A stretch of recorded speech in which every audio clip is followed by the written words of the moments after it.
अस्सलाम वालेकुम, welcome to my YouTube channel kitchen with Zaim. तो आज जो है हम मज़ेदार से क्रिस्पी और करारे से मूली के पराठे बनाने लगे हैं, जो कि सर्दियों के हवाले से जो है ना एक फ़ेमस रेसिपी है। तो आज मैं आप लोगों को बताऊँगी कि एक न्यू स्टाइल में जो है वो मूली के पराठे हम किस तरह से बना के जो है एन्जॉय कर सकते हैं। 2 अदद जो है मूली ले ली थी और इसको इस तरह से जो है मैंने ग्रेट कर लेना है अच्छी तरह। अब जब मूली जो है अच्छे से कद्दूकस हो गई थी, सो 1 टीस्पून जो है वो मैंने 2 मूली के बराबर जो है वो उसमें 1 से डेढ़ टीस्पून के बराबर नमक ऐड कर दिया था।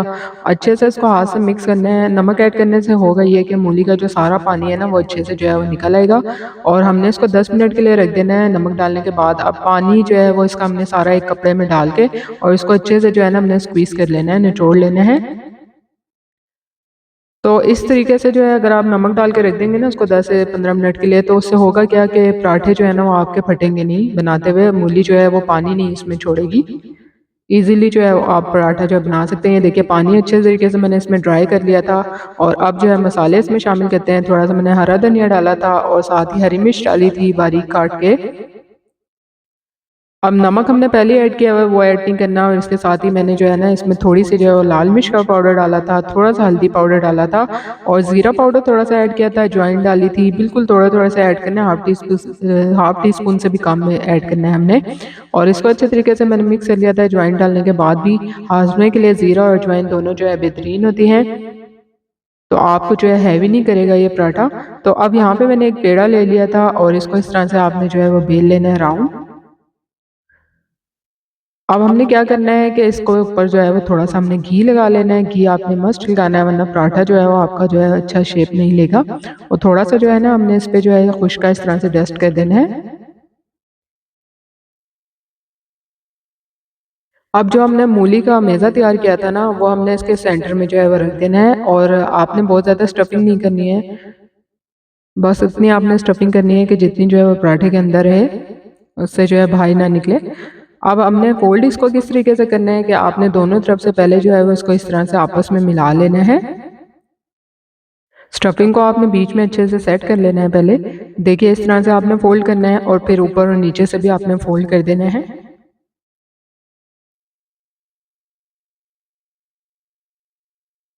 अब फ़ोल्ड करने के बाद अच्छे से जो है आपने इस पे जो है ना खुश्क आटा जो है वो स्प्रिंकल कर लेना है। दोनों साइड पे आपने जो है खुश्क आटा लगाना है अच्छे से वरना जो है फट जाएगा और दोबारा से आपने इसको इस तरह से थोड़ा-सा लंबाई में इस तरह से बेल लेना है। खुश्क आटा आपने अच्छे से इस पे छिड़कना है ताकि जो है ये फटे नहीं। अब अच्छे से बेल लेने के बाद हमने जो है इसको रोल करना है। रोल किस तरीके से करना है वो मैं आपको बताती हूँ। आपने जो ऊपर के इसके नीचे की तरफ भी बेलना है और साइड से भी थोड़ा-सा इसको जो है वो आपने इस तरह से बेल लेना है और फिर आपने जो है इसको रोल करते जाना है इस तरीके से और आखिर में जो है अच्छे से इसको जो है ना इस तरह से आपने टाइट से जो है फ़ोल्ड कर देना है। इस तरह अच्छे से प्रेस कर देना। अब इसको इस तरह से आपने जो है ना एक इसका कर्व सा बनाना है एक और आपने एक जो है तेज़ सी नाइफ़ लेनी है। ये देखिए इस तरीके से बीच में से इसको कट कर देना है। नाइफ आपकी तेज़ होनी चाहिए ताकि इज़िली जो है ये कट हो जाएगा।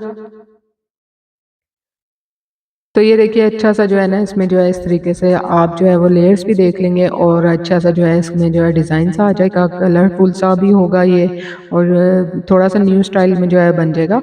अब अच्छा-सा आपने जो है इस पे खुश काँटा लगा लेना है दोनों तरफ से और बेलना आपने जो है इसको फ्रंट साइड से जहाँ से जो है हमने इसको कट किया था, इस तरीके से आपने इस साइड से आपने अच्छे से इसको बेल लेना है।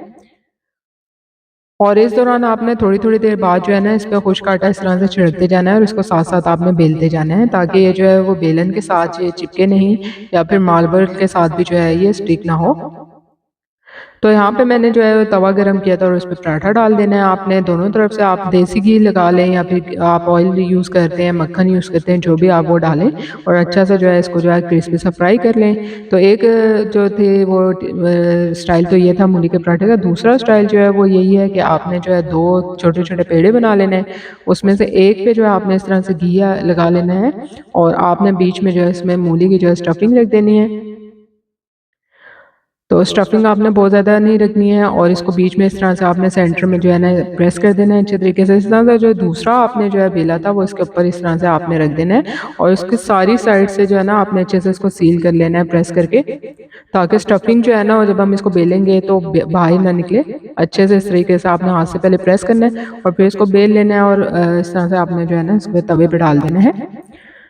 तो देखिए कितना अच्छा सा बना है, इसमें से स्टफिंग भी नहीं निकल रही है और अच्छे से सील भी हो गया है। अच्छा सा जब कलर आ जाएगा तो आपने जो है वो इसको निकाल लेना है और ये देखिए मज़ेदार सा ना क्रिस्पी करारा सा मूली का पराठा रेडी हो चुका है। साथ में आपने पुदीने की चटनी रखनी है, मज़ा आ जाएगा, बिल्कुल जो है मुँह में पानी आ जाएगा आपके। तो ये रेसिपी आपने जो है ना इन दोनों तरीक़ों से ज़रूर ट्राई करनी है। उम्मीद करती हूँ कि मूली के पराठे की ये रेसिपी आपको पसंद आएगी। रेसिपी पसंद आई है तो लाइक और शेयर करना बनता है, साथ-साथ चैनल को सब्सक्राइब कीजिए। अंदर से आप स्टफिंग देख सकते हैं, अच्छी खासी है इसमें। तो जल्दी मिलूँगी नई और मज़ेदार और आसान रेसिपी के साथ, तब तक के लिए इजाज़त दीजिए। अल्लाह हाफ़िज़।